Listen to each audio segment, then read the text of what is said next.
Assalamualaikum warahmatullahi wabarakatuh. Perkenalkan, nama saya Mutmainah dengan nomor stambuk 040 2024 0053. Di sini saya akan jelasin apa itu hukum administrasi negara atau bisa disebut HAN.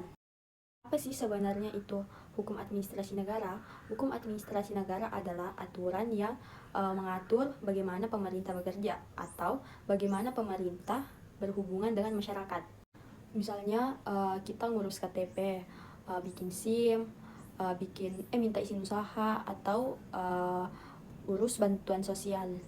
Itu semua termasuk urusan hukum administrasi negara. Kenapa hukum ini penting? Karena pemerintah punya kekuasaan besar. Kalau tidak diatur, pemerintah berbuat semau-maunya. Makanya hukum administrasi negara dibuat supaya pemerintah tidak sewenang-wenang dan hak masyarakat terlindungi.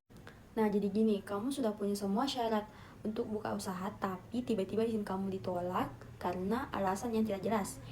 Nah, ini bisa jadi masalah hukum administrasi. Karena dalam hukum administrasi negara, setiap keputusan harus ada yang pertama dasarnya, yang kedua alasan yang jelas, yang ketiga tidak merugikan masyarakat secara tidak adil. Dalam hukum administrasi negara ada yang namanya keputusan tata usaha negara. Keputusan tertulis dari pejabat pemerintah yang punya dampak hukum ke kita.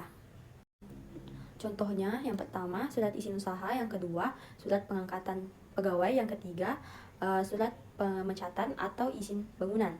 Kalau keputusan itu merugikan kita atau tidak sesuai dengan aturan, maka kita punya hak untuk menggugatnya. Lalu kalau kita dirugikan, kita mengadu ke mana? Kita bisa mengadu ke pengadilan tata usaha negara atau bisa disebut PT UN. PT UN ini tempat masyarakat mencari keadilan kalau merasa dirugikan oleh keputusan pemerintah. Jadi pemerintah itu tidak kebal hukum. Kalau salah tetap bisa digugat. Kenapa hukum administrasi negara itu penting? Karena lewat hukum ini, pemerintah bisa dikontrol, masyarakat bisa dilindungi, dan pelayanan publik bisa jadi lebih adil ke masyarakat.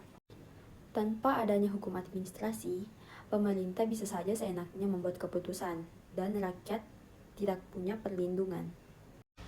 Jadi bisa disimpulkan, hukum administrasi negara adalah hukum yang mengatur antara pemerintah dan masyarakat, supaya keputusan dijalankan secara adil, tertib, dan bertanggung jawab. Saya kira cukup penjelasan tentang hukum administrasi negara dari saya. Sekian, wassalamualaikum warahmatullahi wabarakatuh.